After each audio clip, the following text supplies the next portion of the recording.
Captain Zara Volkov adjusted her helmet one final time as the familiar rumble of her F-16C's engine vibrated through the cockpit. Around her on the tarmac at Falcon Ridge Air Base, sleek F-35A Lightning IIs gleamed in the morning sun, their pilots already strapping in for what Command was calling the most critical air defense mission in a decade. The desert heat was already climbing toward triple digits, and the tension in the air was thick enough to cut with a knife. Before we jump back in, tell us where you're tuning in from, and if this story touches you, make sure you're subscribed, because tomorrow I've saved something extra special for you. Major Brett Caldwell's voice crackled through the radio from his pristine 35, dripping with the kind of condescension that had become his trademark over the past 6 months. Control, requesting permission to proceed without the museum piece. That relic's going to slow down the entire formation. He paused deliberately, knowing Zara could hear every word. Some aircraft belong in air shows, not active combat zones. The comment drew scattered laughter from the other pilots in the newer jets. Zara's grip tightened on her stick, but her voice remained steady when she responded to tower control. Viper 7 ready for takeoff, all systems green. She had stopped defending her aircraft months ago. The F-16C had been her companion for over 8 years, and together they had logged more combat hours than most of the squadron combined. But in a world obsessed with the latest technology, experience seemed to count for nothing. As the formation lifted off into the clear Nevada sky, none of them knew that within the next 4 hours, Captain Zara Volkov would rewrite the tactical manuals and prove that sometimes the deadliest weapon in the sky isn't the newest one. It's the one guided by unshakable skill and an intimate knowledge of warfare that can't be downloaded or programmed. The morning briefing at Falcon Ridge Air Base had the electric tension of a championship game where everyone knew the stakes were life and death. Colonel Marcus Harrington stood before a room filled with the finest pilots, the 117th Fighter Squadron. Could muster, his weathered face bearing the kind of gravity that came from 3 decades of military service. The large tactical display behind him showed enemy positions advancing toward Allied territory at an alarming rate. Intelligence indicates a massive aerial assault beginning at 1400 hours, Harrington announced, his voice cutting through the nervous energy in the room. 16 enemy MiG-29 Fulcrums, led by their ace pilot Captain Dmitry Petrov. This isn't training, people. This is the real deal. He gestured toward the map where red triangles marked enemy positions. Their objective is to establish air superiority over Crimson Valley and pave the way for a ground invasion. Captain Zara Volkov sat in the 3rd row, her dark hair pulled back in a regulation bun, listening intently as Harrington outlined the mission parameters. At 32, she carried herself with the quiet confidence of someone who had earned every stripe on her uniform through merit rather than politics. Her flight suit bore the patches of multiple successful operations, but what drew whispers around the base wasn't her impressive service record, it was the aircraft she flew.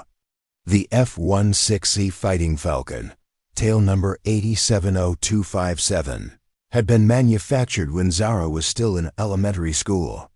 While her squadron mates piloted state-of-the-art F-35A Lightning IIs equipped with stealth capabilities, advanced sensors, and cutting-edge weaponry, Zara's jet was what the younger pilots dismissively called a legacy platform. The designation stung because it implied obsolescence, a machine whose time had passed.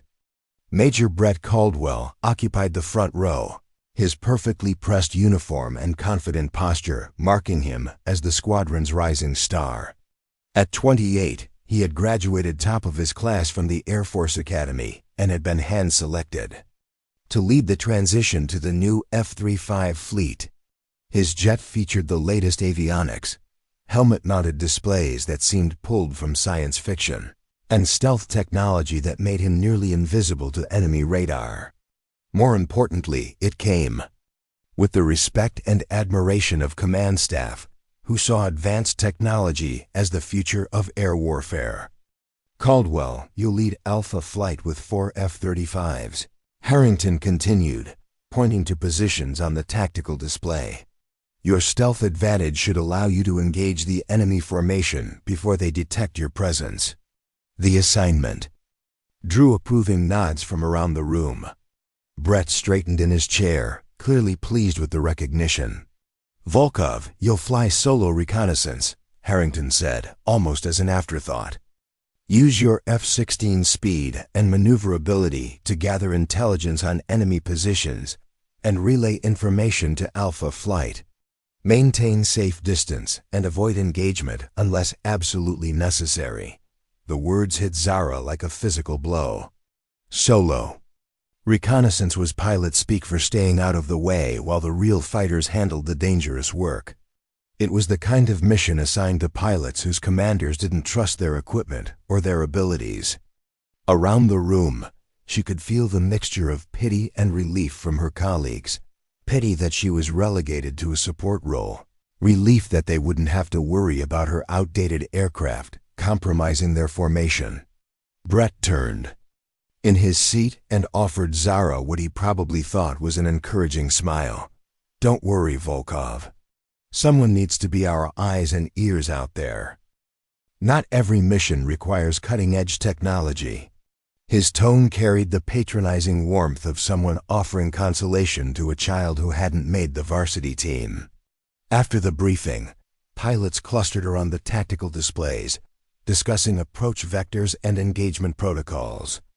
Zara found herself standing alone near the back of the room, studying the mission parameters with the methodical attention to detail that had kept her alive through dozens of combat sorties. She noticed patterns in the enemy formation that others had missed, vulnerabilities in their approach that could be exploited by a pilot willing to take calculated risks. Lieutenant Sophia Reyes approached, her expression sympathetic but cautious. Sophia was one of the newer pilots, fresh from advanced training and eager to prove herself in her first major engagement. "Zara, I wanted to say that reconnaissance is crucial to mission success. Without good intelligence, the rest of us are flying blind."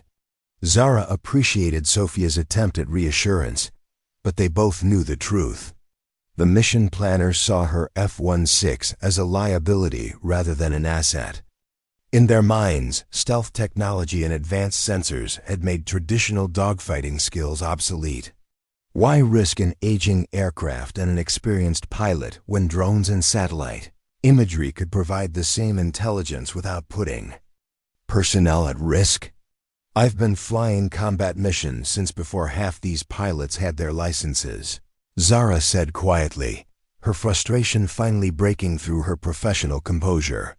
"This aircraft has never let me down, and neither have the first, but apparently, that doesn't matter if your jet wasn't built in the last 5 years. Sophia glanced around nervously, clearly uncomfortable with the direction of the conversation. "The F-35 really is impressive technology. Maybe it's time to consider transitioning to a newer platform." The suggestion, though well-intentioned, felt like another small betrayal. Zara had submitted transfer requests multiple times, hoping to qualify for the advanced fighter program. Each application had been politely declined with explanations about budget constraints, training schedules, and the need for experienced pilots to maintain the existing fleet. The real reason, she suspected, was that command saw her as too old and too set in her ways to adapt to modern warfare. Walking toward the hangar where her F-16 waited, Zara passed groups of maintenance crews swarming around the gleaming F-35s. Their engines required specialized technicians, their avionics needed constant software updates, and their stealth coatings demanded meticulous care to maintain effectiveness. By contrast, her F-16 sat in the corner of the hangar like a reliable workhorse, tended by Staff Sergeant Tyler Brooks and his small team who had been maintaining legacy aircraft for years. "She's ready to go, Captain," Tyler said as Zara approached. His hands were stained with hydraulic fluid, and his coveralls bore the patches of a dozen different aircraft types he had serviced during his career. Fresh weapons load, full fuel, and I've tweaked the engine management system for optimal performance at altitude. Tyler was one of the few people on base who understood what the F-16 could do in experienced hands. He had seen Zara return from missions where newer aircraft had suffered mechanical failures or been forced to abort due to complex system malfunctions. Her jet might lack the bells and whistles of modern technology, but it was built with the kind of mechanical reliability that could withstand the stress of sustained combat operations. "Any word on when we might see an upgrade?" Tyler asked, though his tone suggested he already knew the answer. "Not anytime soon," Zara replied, running her hand along the aircraft's fuselage. The metal was smooth and warm from the desert sun, familiar as an old friend. "Apparently, there's no budget for transitioning experienced pilots to modern platforms. They'd rather train new pilots from scratch than invest in upgrading someone who's already proven herself." The conversation was interrupted by the roar of engines as Brett's flight began their pre-mission systems checks. The F-35's advanced turbofans produced a different sound than traditional fighters, a high-pitched whine that seemed to embody their technological sophistication. Ground crews scurried around each aircraft with tablet computers, monitoring dozens of systems that previous generations of fighters had managed with analog gauges and pilot intuition. As Zara climbed into her cockpit, she went through the same pre-flight routine she had performed thousands of times. Every switch, every gauge, every control surface was checked with the systematic thoroughness of someone whose life depended on mechanical reliability. Her hands moved with practiced efficiency, a dance between pilot and machine that had been refined through years of training and combat experience. The F-16's cockpit felt like home in a way that the computerized environments of newer aircraft never could. Here, flying was still a tactile experience that required skill, judgment, and an intimate understanding of aerodynamics. There were no automated systems to second-guess her decisions, no computer algorithms deciding when and how to engage targets. Success or failure would depend entirely on her ability to outfly, outthink, and outfight whatever the enemy could throw at her. "Tower, this is Viper 7 requesting taxi clearance," she radioed, using the call sign she had carried for 8 years of faithful service.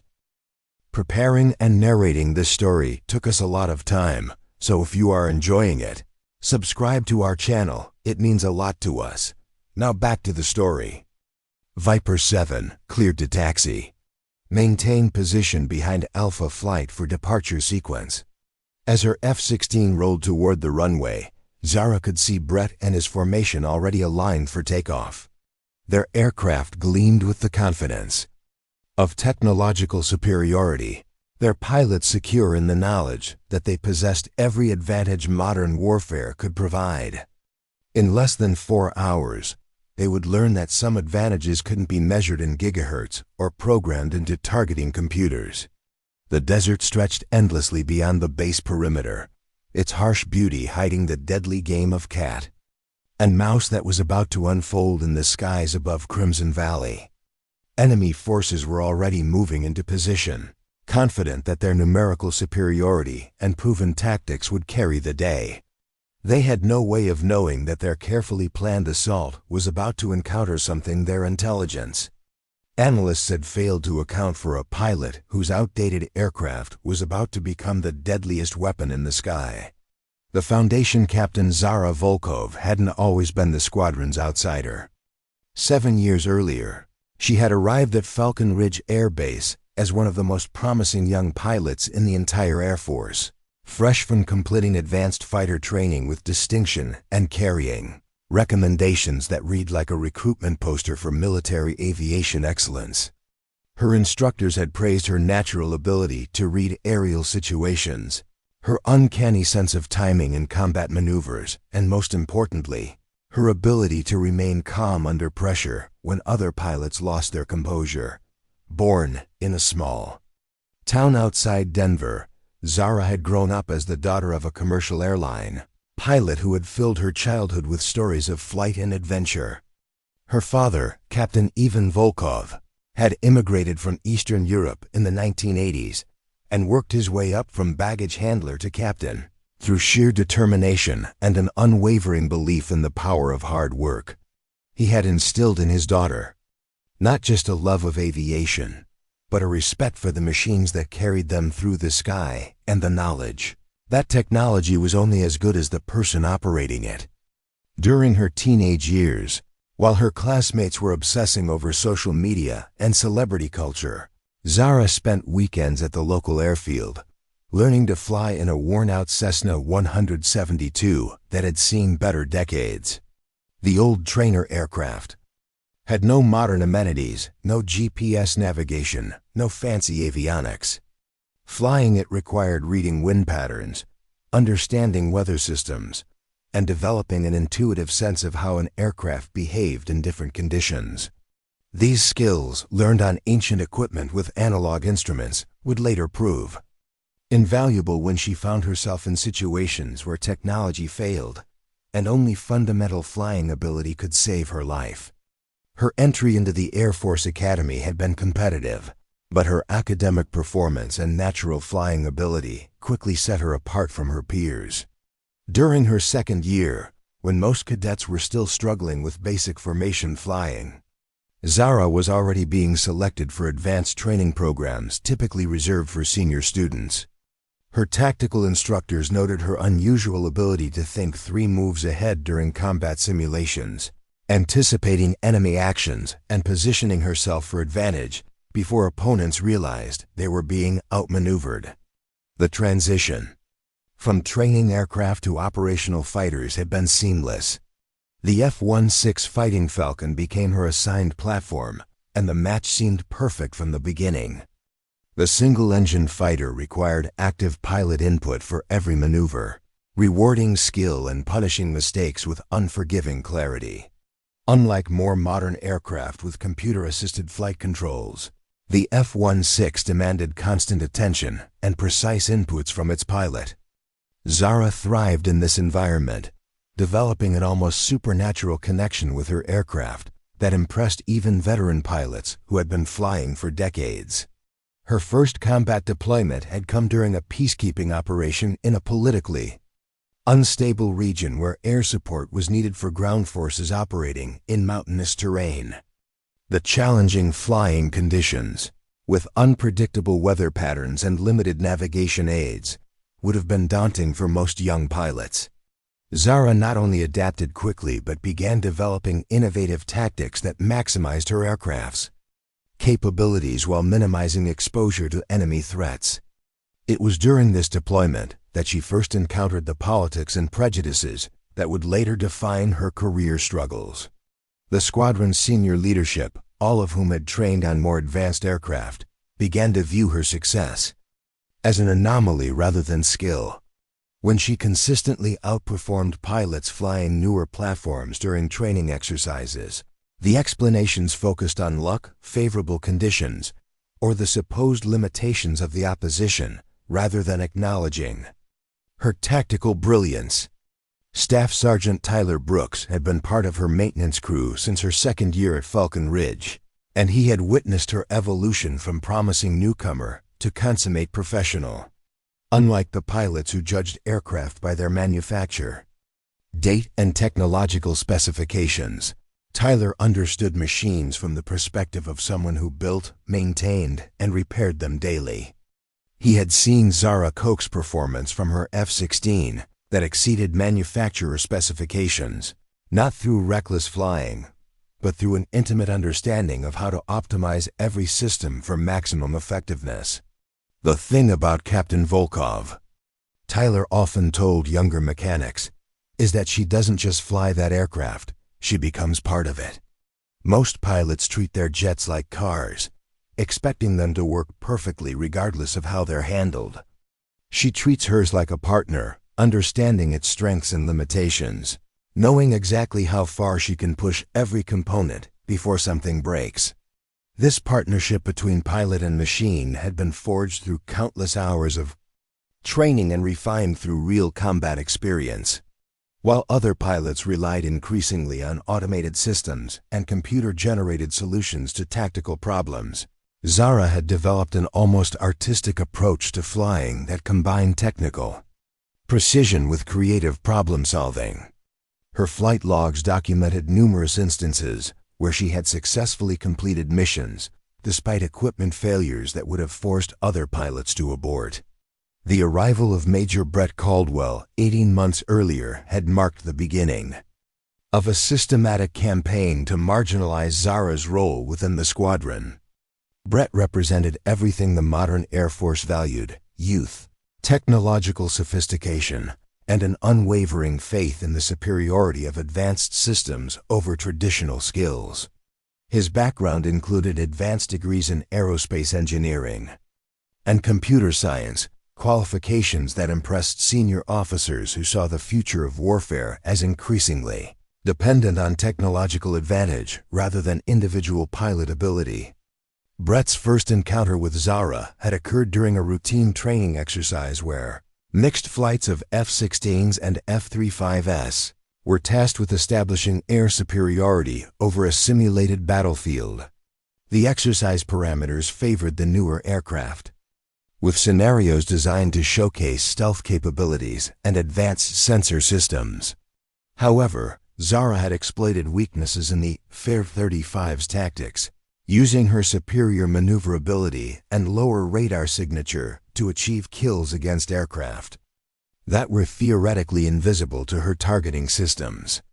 Rather than recognizing her tactical innovation, Brett and his supporters had dismissed her success as unrealistic, arguing that real combat would never allow such outdated tactics to succeed against modern threats. The exercise debriefs became contentious affairs where Zara's achievements were systematically minimized while any failures by F-35 pilots were attributed to unrealistic scenario parameters or equipment malfunctions. The pattern of dismissal extended beyond formal training into the social dynamics of squadron life. Brett cultivated a circle of younger pilots who shared his enthusiasm for technological solutions and his dismissive attitude toward older platforms and traditional flying skills. These pilots, most of whom had never flown anything other than computer-assisted aircraft, began to view Zara's F-16 as a museum piece and her flying style as obsolete. During squadron meetings, technical discussions increasingly focused on capabilities that only the newer aircraft possessed, effectively excluding Zara from conversations about tactics and strategy. When mission planning sessions addressed complex operational scenarios, her input was politely acknowledged but rarely incorporated into final plans. The message was clear: in a world of stealth fighters and networked warfare, there was little place for pilots who relied on traditional skills and aging equipment. The transformation of squadron culture became particularly evident during social gatherings and informal pilot meetings. Brett's group would cluster around tablets and laptops, analyzing combat footage and discussing tactics that required advanced avionics and computer-assisted targeting. Zara found herself increasingly isolated, her decades of actual combat experience deemed less relevant than theoretical knowledge of systems she had never operated. Lieutenant Sophia Reyes represented the new generation of pilots, caught between respect for experience and attraction to innovation. Sophia genuinely admired Zara's record and flying ability, but she also understood that career advancement meant aligning herself with the technological future rather than honoring the traditional past. Her attempts to bridge the gap between old and new often resulted in awkward conversations where she tried to validate Zara's contributions while acknowledging the apparent superiority of modern systems. "I know your F-16 has limitations compared to what we're flying now," Sophia had said during one particularly uncomfortable exchange, "but there's definitely value in understanding how things used to be done. It's like studying history important for context, even if it's not directly applicable to current operations." The comment, though well-intentioned, captured perfectly how Zara had been repositioned within the squadron hierarchy. She was no longer seen as a current operator, but as a living exhibit of how warfare had been conducted in simpler times. Her aircraft, once viewed as a capable fighting machine, was now regarded as a stepping stone toward more advanced platforms, valuable primarily for training purposes and maintaining institutional knowledge. Colonel Marcus Harrington found himself in an increasingly difficult position as squadron commander. He respected Zara's abilities and recognized her value as an experienced combat pilot, but he also faced pressure from higher command to modernize his unit and demonstrate the effectiveness of new technologies. Budget constraints meant that transitioning experienced pilots to newer platforms was expensive and time-consuming, while training new pilots from scratch could be accomplished more efficiently using standardized programs designed specifically for advanced aircraft. The result was a gradual marginalization of Zara's role that began with reduced participation in premier missions and evolved into assignment to support functions that minimized her direct involvement in combat operations.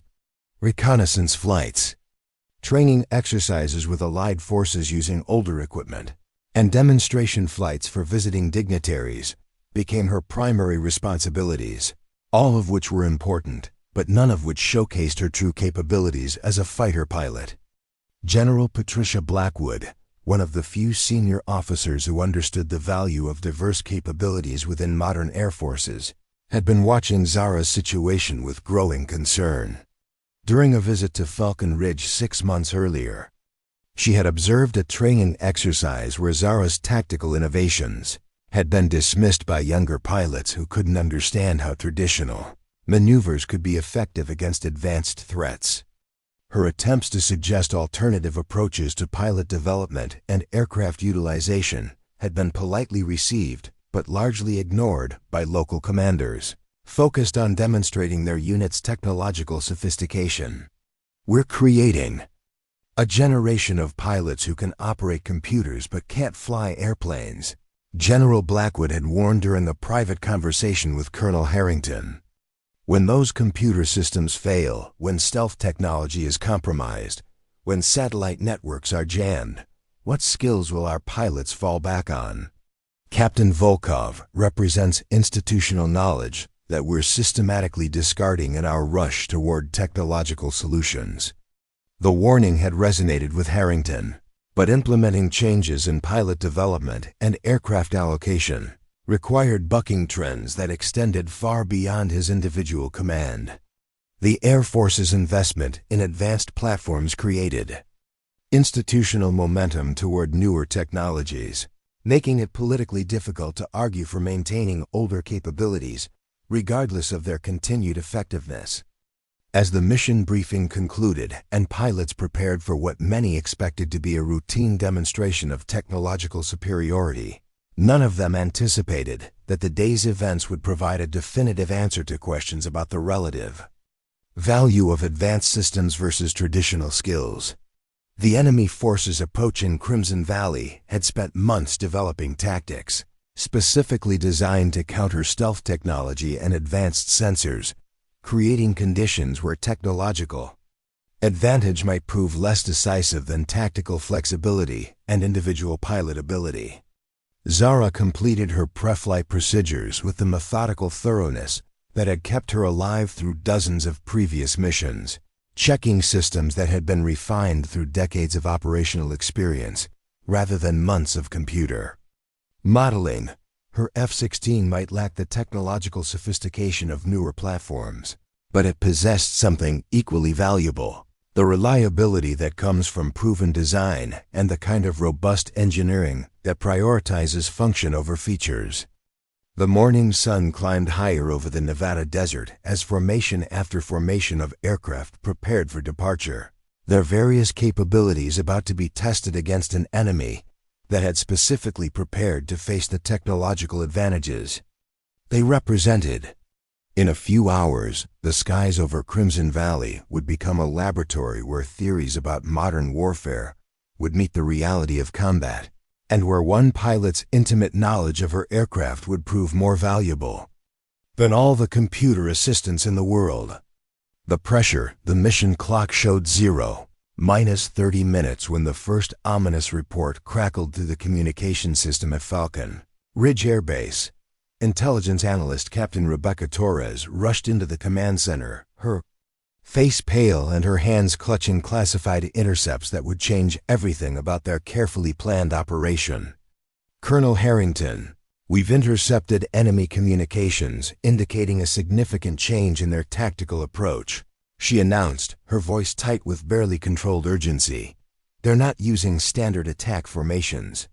Intelligence suggests they've developed specific countermeasures targeting our stealth capabilities." The command center fell silent as the implications sank in. For months, military planners had built their entire defensive strategy around the assumption that advanced stealth technology would provide overwhelming tactical advantage against conventional enemy aircraft. The F-35 Lightning II fleet represented billions of dollars in investment and years of development, specifically designed to exploit this technological edge. Now, with aircraft already taxiing toward takeoff positions, they were learning that their primary advantage might have been neutralized. Colonel Harrington studied the intelligence reports with growing concern. Enemy forces had apparently been monitoring American stealth operations for months, analyzing radar signatures and developing detection methods that could track aircraft previously considered invisible. More troubling still, their tactical formations had been redesigned to exploit the weaknesses of stealth platforms: limited maneuverability due to external weapon restrictions, dependence on beyond visual range engagements, and vulnerability to close-quarters combat where advanced sensors provided minimal advantage. How reliable is this intelligence? Harrington demanded, though his tone suggested he already knew the answer. Multiple sources confirm the enemy has deployed new detection arrays specifically calibrated to track stealth aircraft, Torres replied. They've also modified their MiG-29 formations to force close engagement scenarios where stealth advantages become negligible. Sir, they've essentially built their entire attack strategy around negating our technological superiority. In the pilot briefing room, the atmosphere shifted dramatically as news of the intelligence update spread through the squadron. Brett Caldwell, who had been projecting confidence about his formation's capabilities just minutes earlier, now found himself confronting the possibility that his advanced aircraft might not provide the overwhelming advantage everyone had assumed. The F-35's stealth characteristics were its primary asset, and without that protection, the aircraft became simply another fighter with limitations that its pilots had never been forced to acknowledge. "This doesn't change our fundamental mission parameters," Brett announced to his flight, though his voice lacked its usual certainty.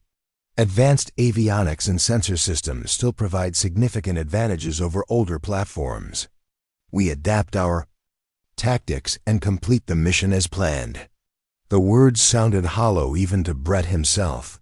His extensive training had focused heavily on stealth tactics and beyond visual range engagements, scenarios where enemy aircraft would be detected and eliminated before they could pose a direct threat. Close-quarters dogfighting, the kind of aerial combat where pilot skill and aircraft maneuverability determined outcomes, had been relegated to historical curiosity rather than practical necessity. The F-35's design prioritized stealth and sensors over traditional fighter characteristics like speed, acceleration, and turning radius. Lieutenant Sophia Reyes raised the question that everyone was thinking, but nobody wanted to voice. "Major, if stealth isn't effective, what's our backup plan?" "The F-35 isn't optimized for traditional air-to-air combat. We're trained for engagements that rely on technological advantage, not dogfighting skills." The admission highlighted a fundamental weakness in modern pilot training programs. Younger pilots had been taught to depend on computer-assisted targeting, automated threat detection, and beyond visual range weapon systems. Traditional aerial combat maneuvers, energy management, and close-quarters tactics had been de-emphasized in favor of learning complex avionics systems and stealth protocols. The result was a generation of pilots who could operate sophisticated equipment but lacked the fundamental flying skills needed when technology failed or proved ineffective. Brett struggled to formulate a response that would maintain confidence, while acknowledging the changed tactical situation. His own training had emphasized technological solutions to combat problems, and he had never seriously considered scenarios where those solutions might be inadequate. The F-35's advanced helmet-mounted display, networked communication systems, and sophisticated threat detection capabilities were impressive, but they became liabilities rather than assets when enemy forces had developed specific countermeasures. "We stick to the mission plan," he finally declared, though his tone carried more hope than conviction. "Our aircraft still possess superior capabilities. We engage at maximum range, use our sensor advantages, and avoid close combat scenarios, where older aircraft might have maneuvering benefits." The strategy sounded reasonable in theory, but experienced pilots recognized its fundamental flaw. Air combat rarely proceeded according to plan, and enemy forces specifically seeking close engagement would likely succeed in forcing exactly the kind of scenarios that negated stealth advantages. Once visual contact was established and aircraft began maneuvering for position, success would depend on pilot skill, aircraft performance, and tactical innovation rather than technological superiority. Captain Zara Volkov listened to these discussions from her position near the back of the briefing room, her expression remaining carefully neutral despite her growing awareness that the mission parameters had fundamentally changed, while Brett and his pilots grappled with the implications of compromised stealth technology. Zara found herself analyzing the situation from a completely different perspective. Her F-16, already dismissed as obsolete, was actually better suited to the kind of combat engagement that enemy forces were apparently seeking. The F-16 Fighting Falcon had been designed specifically for dogfighting, with exceptional maneuverability, rapid acceleration, and energy retention capabilities that allowed skilled pilots to outfly larger, more advanced aircraft. Its single-engine configuration provided excellent thrust-to-weight ratios, while its relaxed stability design required constant pilot input that rewarded experience and punished mistakes with immediate feedback. Most importantly, Zara had trained extensively in exactly the kind of close-quarters combat that modern pilots avoided. During her years of training and operational experience, Zara had studied historical aerial combat extensively, learning lessons from pilots who had fought in conflicts where technology was secondary to skill, tactics, and aircraft handling. She understood energy management principles that allowed pilots to maintain advantage during extended maneuvering engagements. She knew how to use terrain, sun position, and atmospheric conditions to gain tactical benefits that no computer system could calculate. Her training had emphasized adaptability and improvisation, skills that became crucial when carefully planned operations encountered unexpected challenges. The irony was not lost on her that the aircraft and pilot the squadron had marginalized were potentially the best equipped to handle the tactical situation they now faced. While Brett's formation would struggle to adapt tactics designed for stealth operations to close combat scenarios, Zara's F-16 could excel in the kind of fluid, dynamic engagement that enemy forces were seeking to create. Staff Sergeant Tyler Brooks approached Zara as pilots began moving toward their aircraft, his expression reflecting understanding that went beyond technical specifications. "Captain, I've been monitoring enemy communications chatter, and their pilots are specifically trained for close engagement with stealth platforms. They know how to force merge scenarios and exploit the F-35's maneuvering limitations." Tyler's insight came from years of maintaining different aircraft types and understanding their operational capabilities. He had observed countless training exercises where F-16s consistently outmaneuvered more advanced platforms in dogfighting scenarios, successes that were typically dismissed as irrelevant to modern warfare. Now faced with an enemy that had specifically prepared to exploit technological vulnerabilities, Those supposedly obsolete capabilities appeared increasingly valuable. The F-35 pilots haven't trained for sustained turning engagements, Tyler continued, keeping his voice low to avoid broadcasting concerns that might undermine unit morale.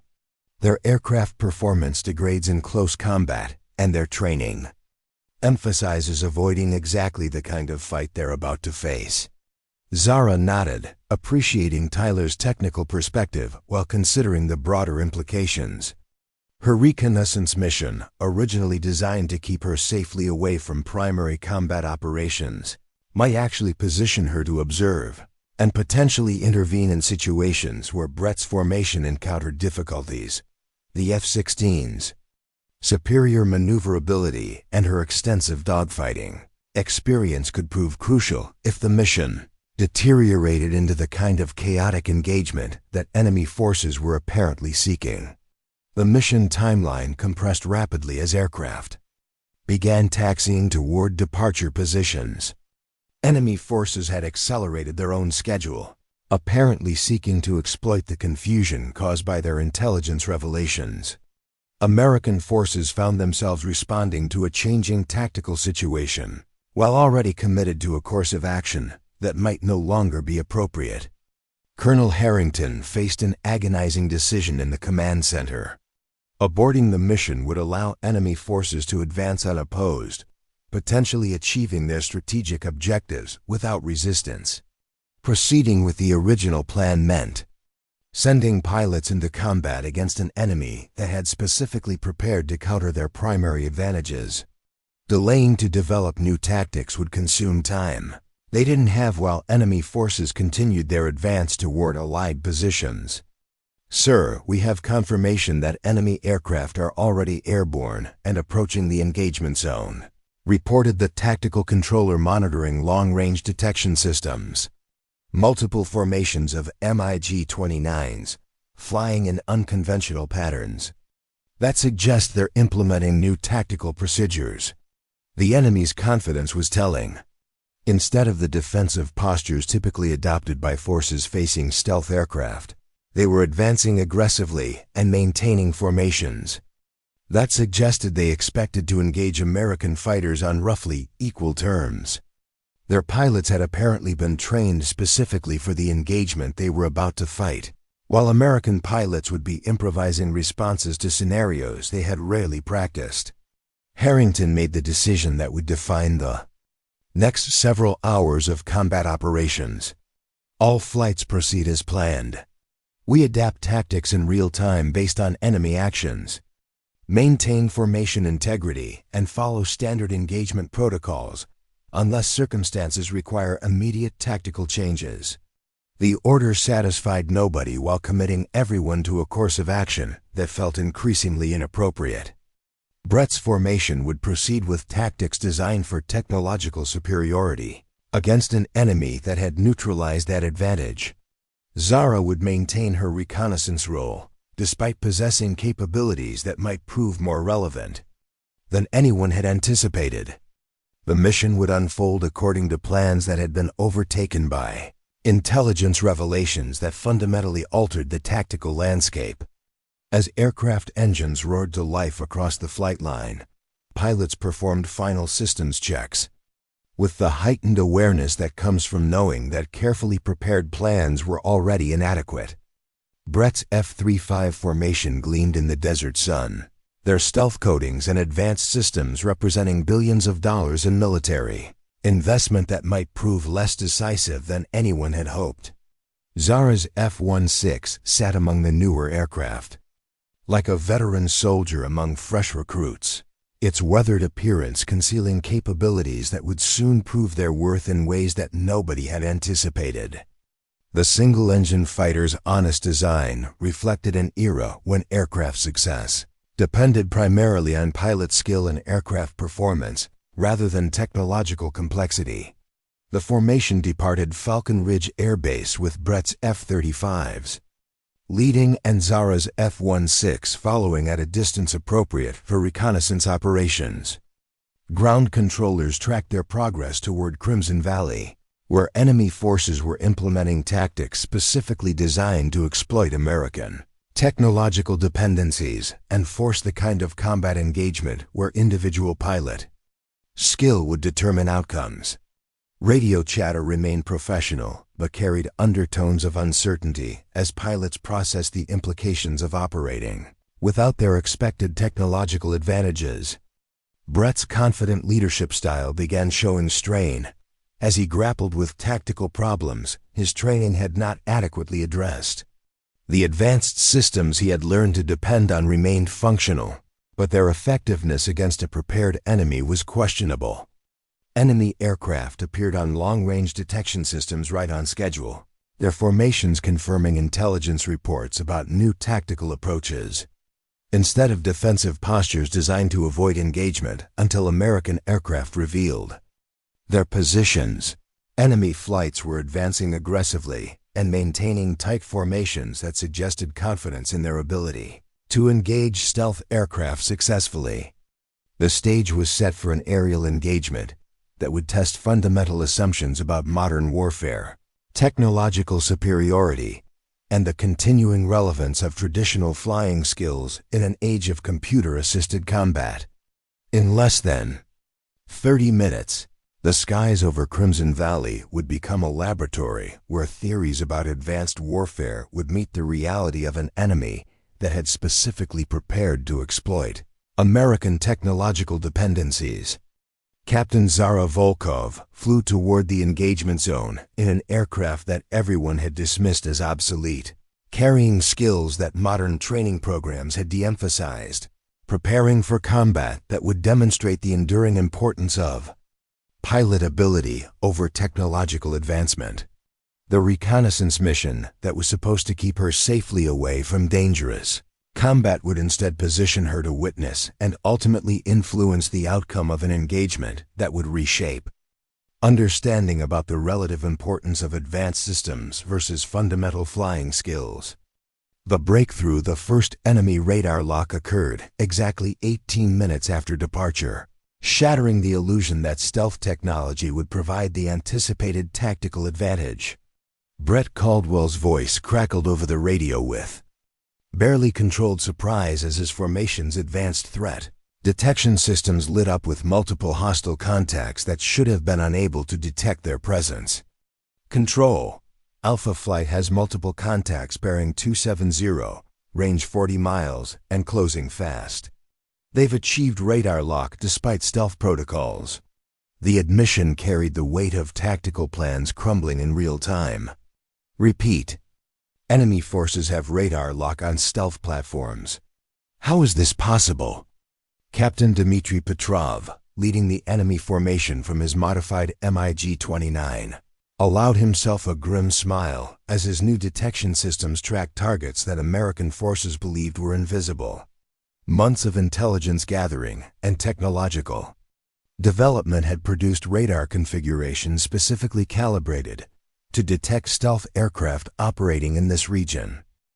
The Americans' overconfidence in their technological superiority had made them predictable, following flight patterns and tactical procedures that enemy analysts had studied extensively. Falcon leader to all units, Petrov transmitted to his pilots in their native language, proceed with Engagement Protocol 7, force close combat scenarios. Their advantage disappears when we make them fight like pilots instead of computer operators.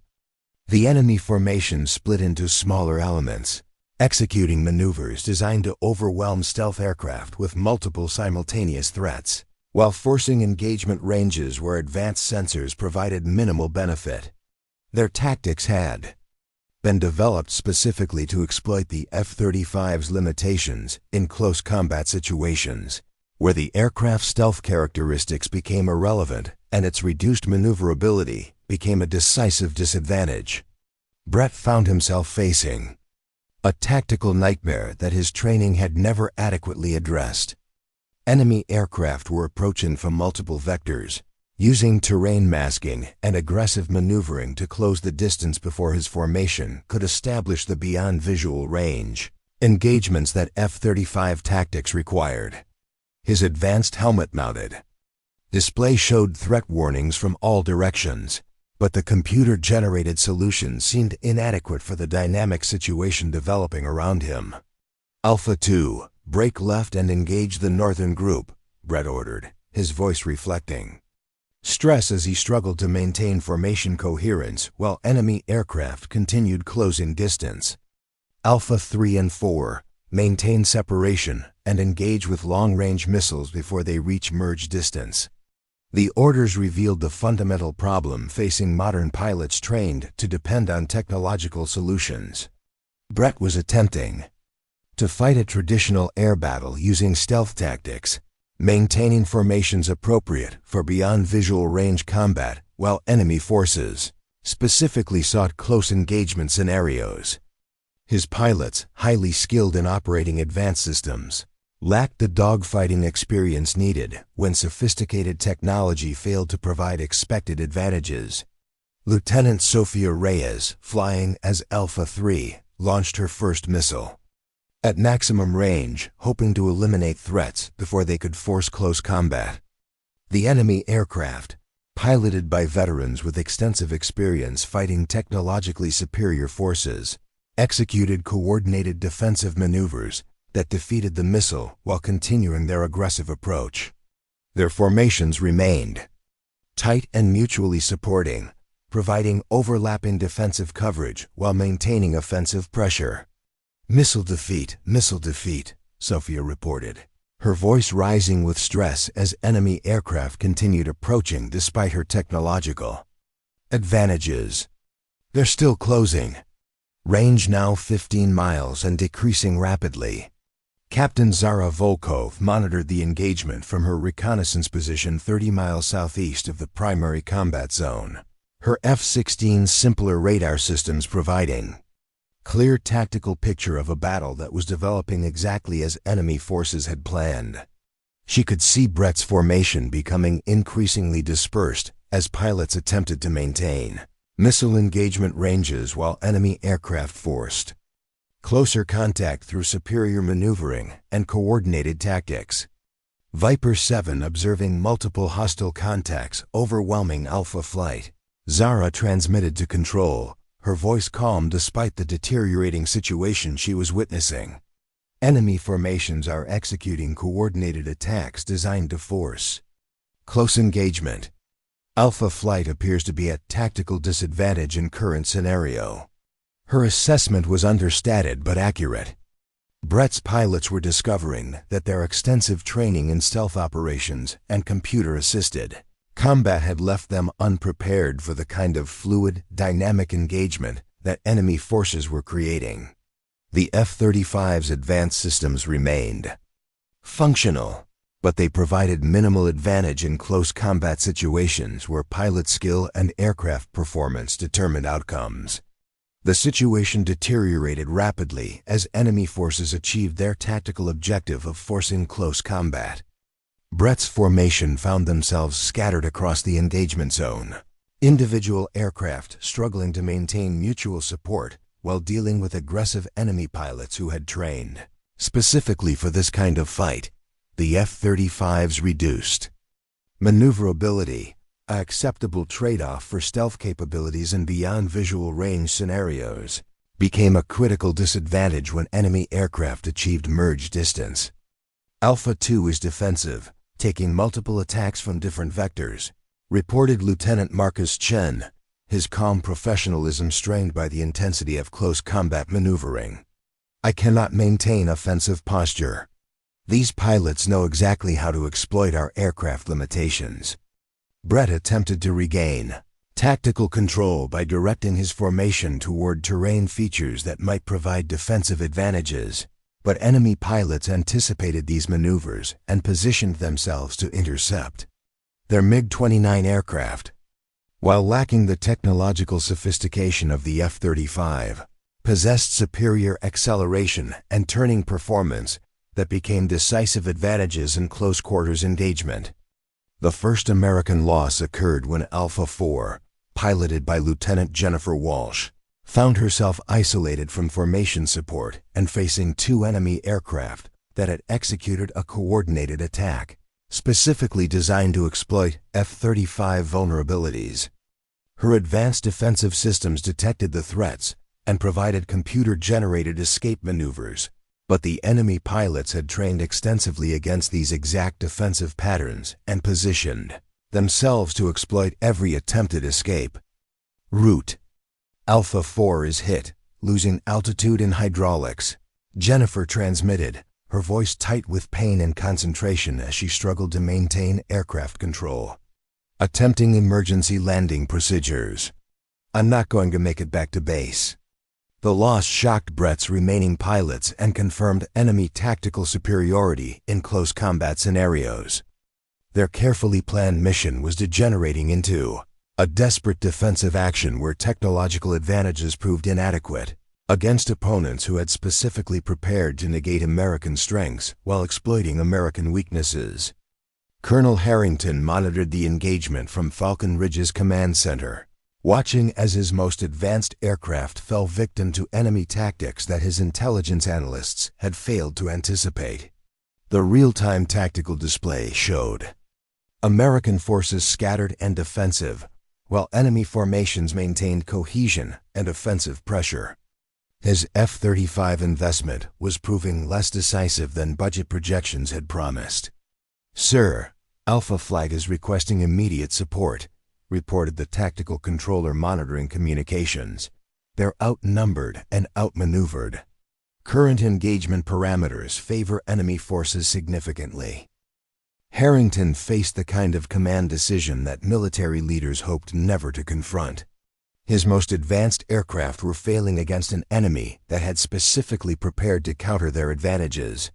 His only available reinforcement was a single F-16 piloted by the experienced pilot his squadron had marginalized for flying obsolete equipment.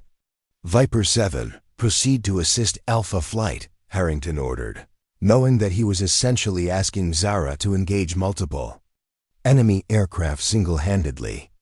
"Alpha Flight is heavily engaged and requires immediate support. Use your discretion regarding engagement parameters." The order represented a complete reversal of mission priorities.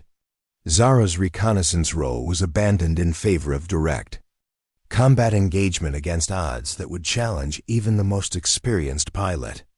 Her F-16, dismissed as a museum piece just hours earlier, was now the only available asset capable of potentially influencing the outcome of a failing mission.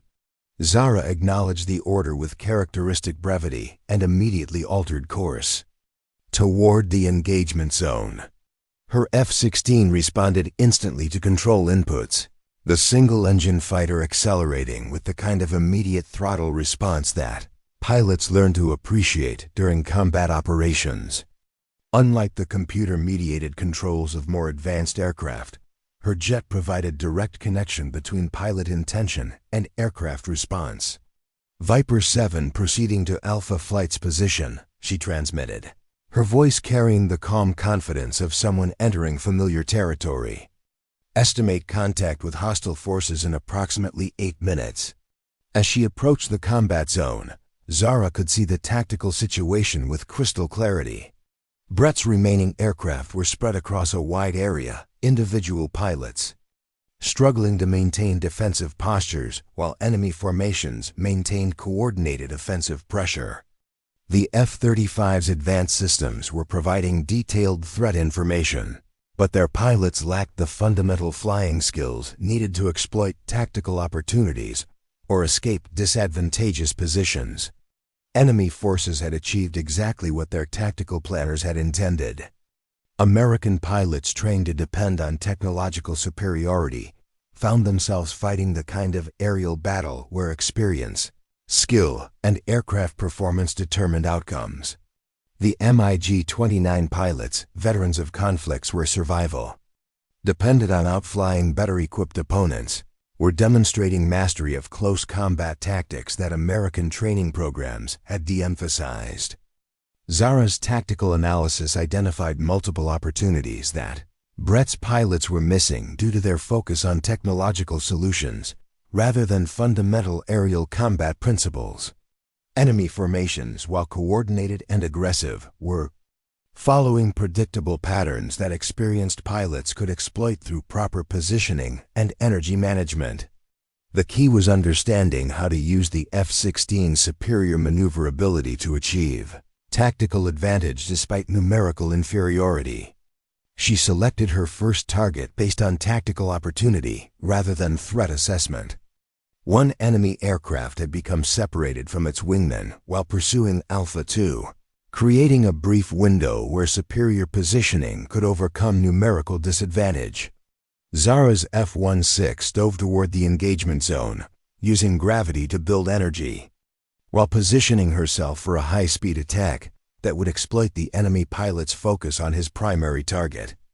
The enemy pilot, Captain Viktor Kozlov, had been concentrating on achieving a missile lock on the F-35. He was pursuing when Zara's F-16 appeared in his peripheral vision like a ghost materializing from empty sky. His MiG-29's threat warning systems activated too late as Zara achieved perfect positioning for a gun's attack, her aircraft's nose tracking smoothly toward the intercept point with mechanical precision that spoke of thousands of hours of training and experience. Zara's first burst of cannon fire struck Kozlov's aircraft center mass, hydraulic fluid streaming behind the damaged MiG as its pilot attempted desperate, evasive maneuvers. The engagement lasted less than 15 seconds from initial contact to decisive result, demonstrating the kind of tactical efficiency that comes from perfect execution of fundamental aerial combat principles. Splash 1, Zara reported calmly, already scanning for her next target while Kozlov's damaged aircraft limped away from the engagement zone. Alpha 2, recommend you reverse course and engage the northern group. They're overextended and vulnerable to counterattack. Her tactical direction provided exactly what Brett's pilots needed. Clear, actionable guidance from someone who understood the engagement dynamics better than their own training had prepared them to handle. Lieutenant Chun responded immediately, his F-35 executing a reversal that caught the pursuing enemy pilots off guard and allowed him to achieve a successful missile engagement. Captain Dmitry Petrov observed Zara's intervention with the recognition of one professional evaluating another. The F-16 pilot was demonstrating exactly the kind of tactical awareness and flying skill that his own forces had trained extensively to counter, but she was executing maneuvers with a precision and timing that exceeded his pilot's preparation. Her aircraft might be older and less sophisticated, but it was being flown by someone who understood aerial combat at a fundamental level that computer systems could not replicate. All units, we have a new player in the engagement zone, Petrov warned his pilots. F-16 single ship, pilot appears highly experienced. Do not underestimate based on aircraft age. This one knows how to fight. The warning came too late for Captain Alexei Volkov, Petrov's third-in-command, who had positioned himself for an attack on Alpha 3 when Zara's F-16 materialized behind him in perfect firing position. Her approach had been invisible to his threat detection systems, masked by terrain and executed with the kind of tactical patience that allowed her to achieve overwhelming positional advantage before revealing her presence. Zara's second engagement demonstrated different tactical principles than her first victory. Instead of the high-speed attack that had surprised Kozlov, she used energy management and maneuvering to force Volkov into a defensive position where his aircraft's limitations became decisive factors. The F-16's superior turning radius and energy retention allowed her to maintain offensive pressure while Volkov's attempts at escape were systematically defeated through precise positioning and throttle management. The MiG-29 pilot found himself in an increasingly desperate situation as Zara maintained perfect positioning behind and slightly above his aircraft, her F-16's nose tracking his every movement with mechanical precision. His defensive maneuvers, effective against less skilled opponents, were anticipated and countered by someone who understood energy management principles that modern training programs had relegated to theoretical study rather than practical application. Volkov's aircraft disintegrated under Zara's sustained cannon fire, the MiG's structural integrity failing under the combined stress of combat damage and high-G maneuvering. The pilot ejected successfully, his parachute deploying as his aircraft impacted the desert floor in expanding fireball that marked Zara's second victory in less than 5 minutes. "Splash 2, she reported, her voice maintaining the same calm professionalism despite having achieved decisive tactical results that exceeded anything Brett's formation had accomplished. All Alpha Flight aircraft recommend consolidating positions and maintain mutual support.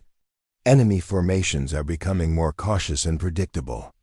Her tactical assessment proved accurate as enemy pilots began adopting more defensive postures in response to losses they had not anticipated.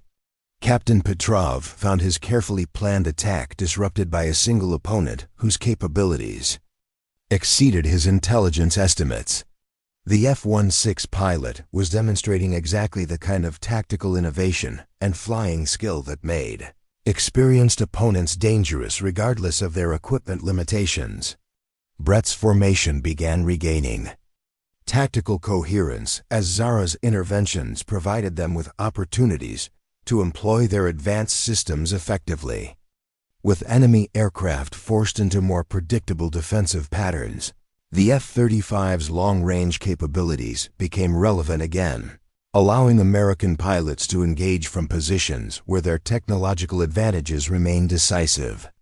The tide of battle was shifting, but enemy forces still possessed numerical superiority and tactical positions that could prove decisive if properly exploited. Captain Petrov recognized that his window of opportunity was closing rapidly and made the aggressive decision that would define the remainder of the engagement. "All units, concentrate on the F-16, he ordered his remaining pilots. "Ignore other targets and focus everything on eliminating the single ship. She's the key to their tactical recovery." 4 MiG-29 aircraft altered course toward Zara's position, their pilots coordinating an attack designed to overwhelm even the most skilled opponent through sheer numerical superiority. The engagement was about to enter its most critical phase, where one pilot's ability to outfly multiple opponents simultaneously would determine whether American forces could complete their mission or face devastating tactical defeat. The resolution. 4 MiG-29 fulcrums converged on Captain Zara Volkov's position with lethal precision, their pilots executing a coordinated attack pattern that had been refined through months of training against single aircraft scenarios. Captain Dmitry Petrov led the formation personally, recognizing that eliminating the F-16 pilot had become essential to salvaging his mission objectives. Her tactical interventions had disrupted his carefully orchestrated attack and provided American forces with opportunities they should never have possessed. Zara's threat warning system screamed as multiple radar locks achieved simultaneous contact, enemy aircraft approaching from cardinal directions in a classic bracket maneuver, designed to eliminate escape routes while maximizing offensive firepower.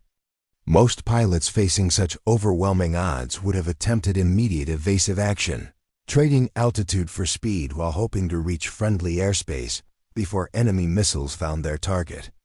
Instead, Zara did something that violated every tactical manual and contradicted every computer-generated survival algorithm. She flew directly toward the nearest threat. Her F-16 pivoted with mechanical precision, nose pointing at Petrov's lead aircraft as she accelerated into a head-on pass that transformed offensive geometry into offensive opportunity. The maneuver demonstrated tactical thinking that transcended conventional wisdom, using aggression and perfect timing to achieve positional advantage against numerically superior forces. Her aircraft's superior thrust-to-weight ratio provided acceleration that the heavier MiG-29s could not match, while her intimate knowledge of energy management principles allowed her to maintain optimal performance throughout the engagement. Petrov found himself facing an opponent whose tactical approach defied every assumption his training had provided about defensive flying. The F-16 was approaching at closure rates that made accurate missile engagement nearly impossible while positioning itself for a guns pass that would require split-second timing to execute successfully. His advanced radar systems provided detailed tracking information, but tactical solutions required pilot skill that computer algorithms could not replicate. The head-on pass occurred at combined closure speeds exceeding 1,400 miles per hour, both aircraft separated by distances measured in milliseconds rather than miles. Zara's cannon fire began tracking toward Petrov's MiG with the kind of precision that comes from thousands of hours of gunnery practice, her rounds arcing through space where his aircraft would be rather than where it currently was. The lead computing. Sight calculations were performed not by computer assistance, but by intuitive understanding, developed through decades of training and combat experience.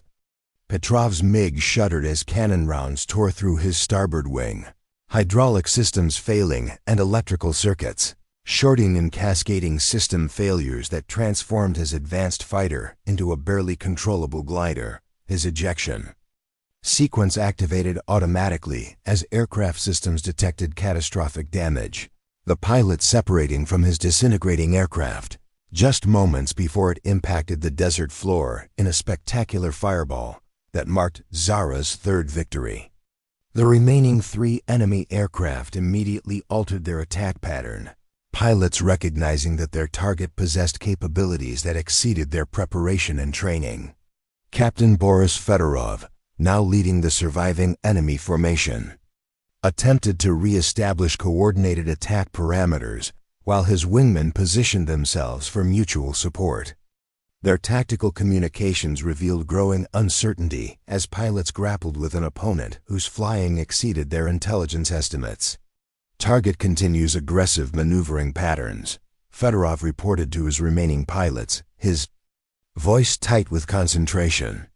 "Maintain formation integrity and coordinate attacks. Do not allow individual engagements."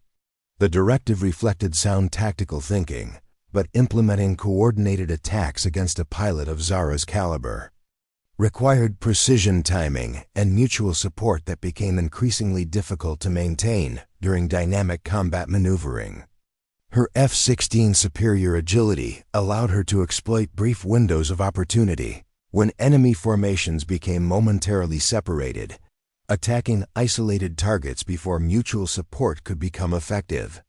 Zara's fourth engagement began when she identified a tactical opportunity that lasted less than 8 seconds.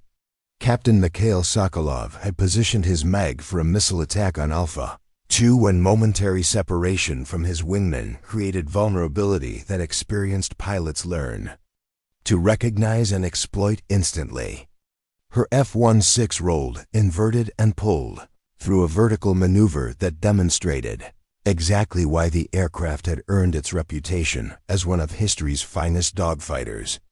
The vertical engagement showcased tactical principles that modern pilot training had largely abandoned. Zara used gravity and energy management to achieve perfect positioning above Sokolov's aircraft, her F-16 tracking downward through a high-G dive that terminated in a firing solution of textbook precision. Her cannon fire found its target with mechanical accuracy, the MiG's engines ingesting debris that caused catastrophic failure and forced immediate ejection. "Splash 4, Zara transmitted, her voice maintaining professional calm despite having achieved aerial combat results that would be studied by tactical analysts for decades.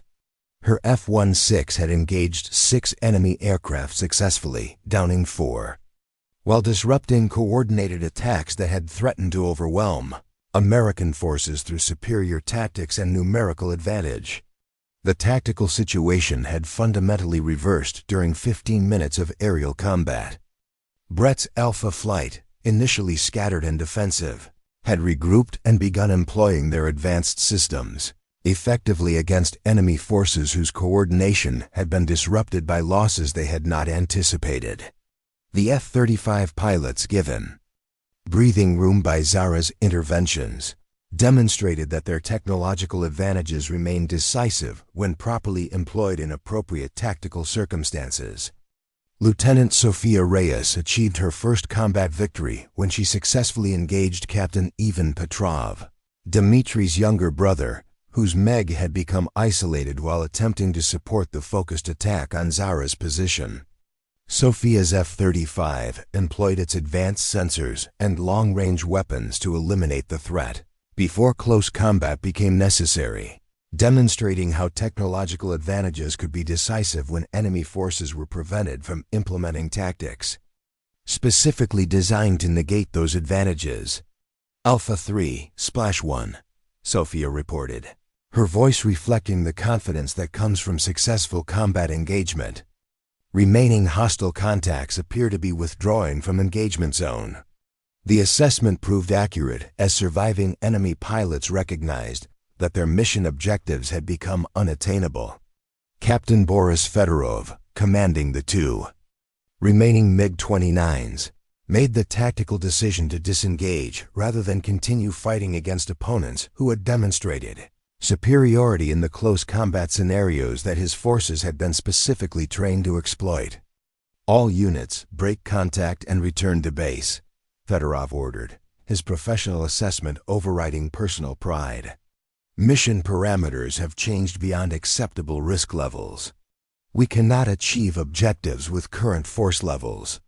The enemy withdrawal marked the end of active combat operations, but the implications of the engagement would resonate through military aviation circles for years to come. A single F-16 pilot flying equipment that had been dismissed as obsolete had achieved aerial combat results that exceeded the combined effectiveness of multiple advanced stealth fighters. Her tactical innovations and flying skill had demonstrated that pilot ability remained the decisive factor in aerial warfare, regardless of technological sophistication. Colonel Marcus Harrington monitored the engagement conclusion from Falcon Ridge's command center, his tactical displays showing American forces regaining control of airspace that had seemed lost just minutes earlier. The real-time assessment confirmed what his experienced military judgment had suspected. Individual pilot capability remained more important than technological advantage when combat situations required adaptability and tactical innovation. Sir, all American aircraft are reporting successful return to base, announced the tactical controller. Enemy forces have withdrawn from the engagement zone. Mission objectives have been achieved with minimal losses. The official summary would document a successful defensive operation where advanced American fighters had repelled enemy attack through superior technology and training. The reality was more complex and potentially troubling for military leaders who had invested heavily in technological solutions to tactical problems. The engagement had been decided by a pilot whose aircraft and training approach had been systematically marginalized by modern military thinking. As aircraft began returning to Falcon Ridge Air Base, radio communications revealed the profound impact of the day's events on pilot attitudes and perceptions.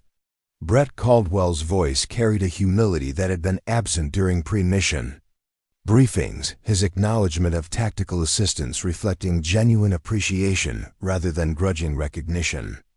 Viper 7, Alpha Flight Leader, Brett transmitted as formations approached their home base. Your tactical support was decisive today. We owe our mission success to your interventions and flying skill. The admission represented more than professional courtesy.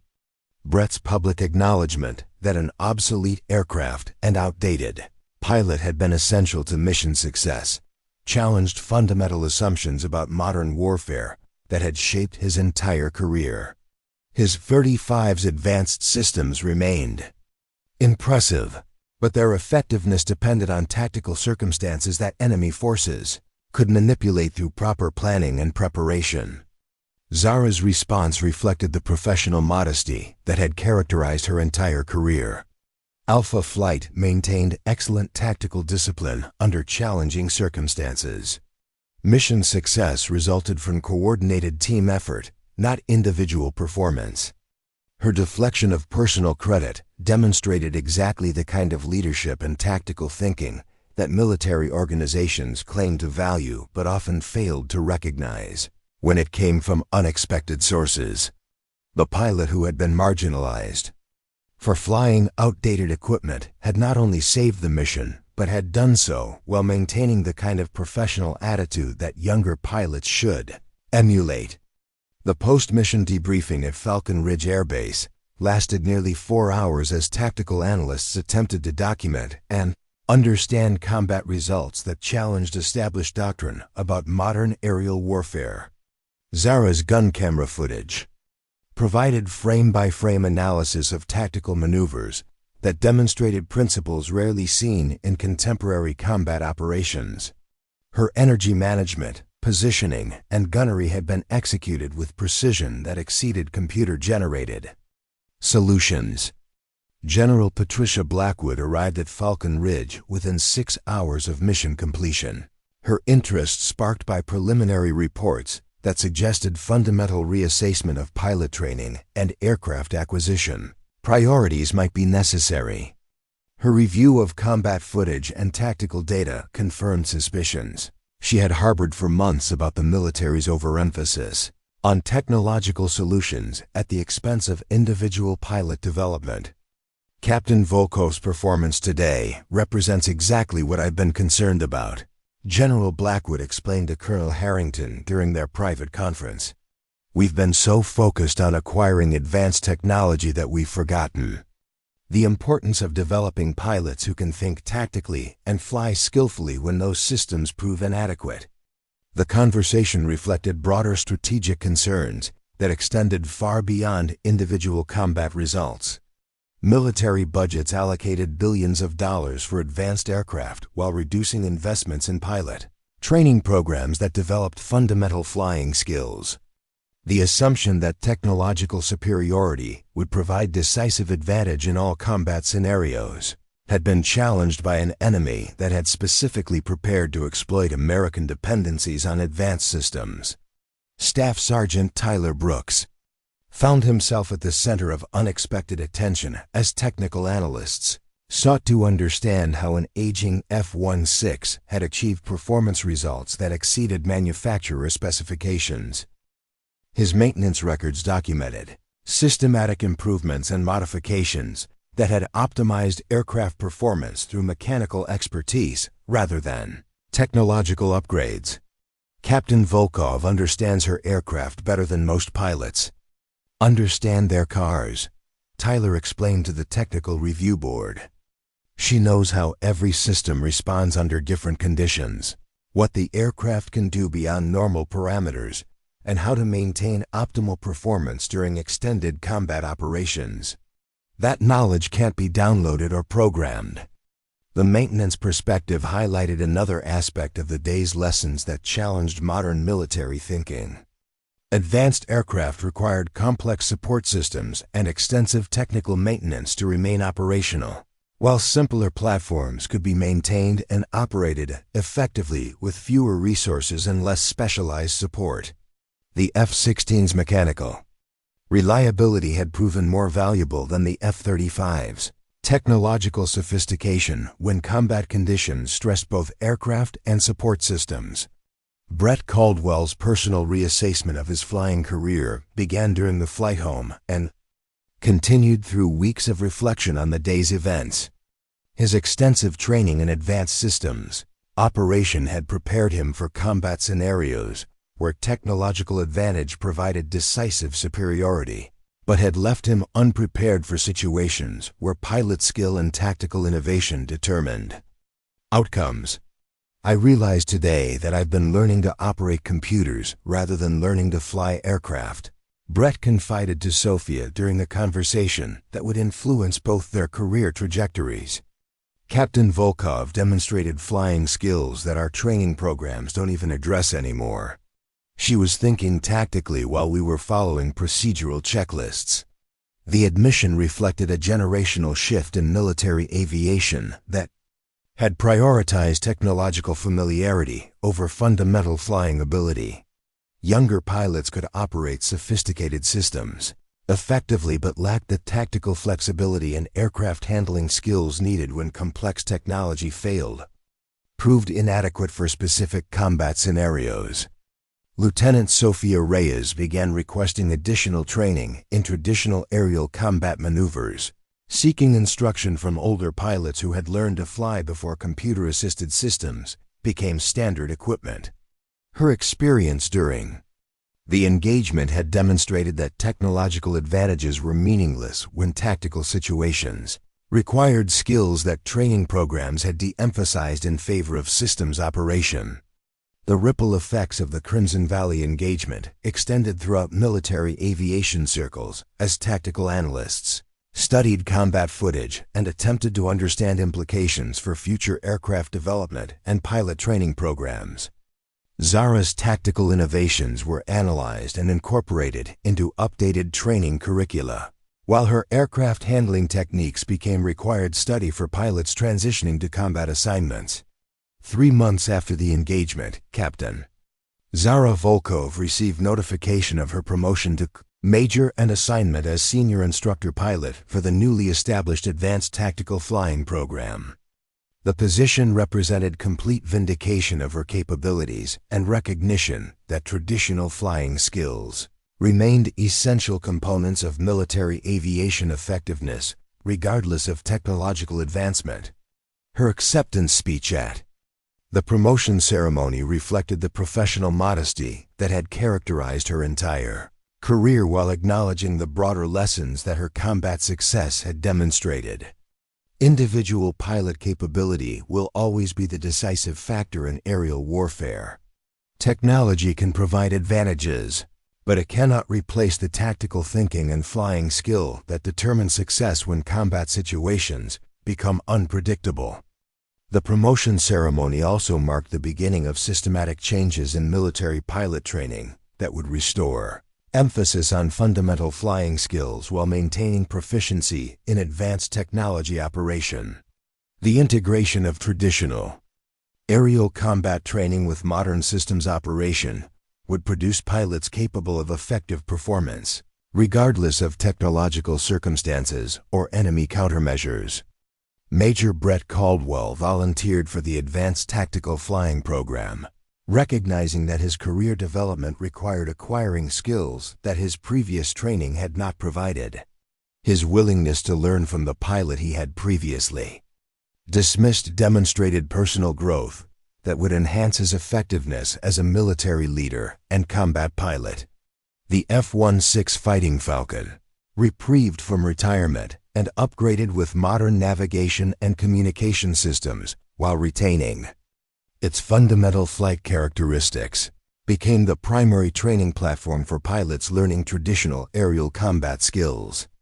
The aircraft that had been dismissed as obsolete proved essential for developing capabilities that no amount of technological advancement could replicate. 1 year after the Crimson Valley engagement, the tactical lessons learned during those critical 15 minutes of aerial combat had been incorporated into military doctrine that balanced technological capability with individual pilot development. The integration of advanced systems with traditional flying skills produced a generation of pilots capable of adapting to changing tactical circumstances, regardless of enemy countermeasures or technological limitations.